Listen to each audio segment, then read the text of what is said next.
जय जगन्नाथ फ्रेंड्स। आज हूँ सांब दशमी। सांब दशमीटी कृष्णଙ୍କ पुत्र ଓ ସୂର୍ଯ୍ୟଙ୍କ ସହ ଜଡ଼ିତ।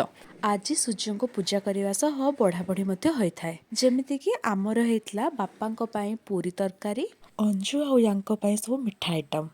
ଆଉ ନେକ୍ସଟ ଇୟରକୁ ମୋ ଝିଅର ବି ବଢ଼ା ହେବ। ପୁରୀ ତରକାରୀ ଏଠି ହେଇସାରିଲା ପରେ ଆମେ ଗଲୁ ସୂର୍ଯ୍ୟ ପୂଜା ପାଇଁ ବାହାରକୁ।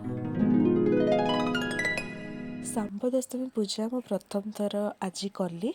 आउ एई वर्ष जनवरी 9 तारिख रे पड़ी सांब दशमी जो दिन मो झी जन्म होता। सांब दशमी आ सुदशा व्रत एकाबारे पड़ा।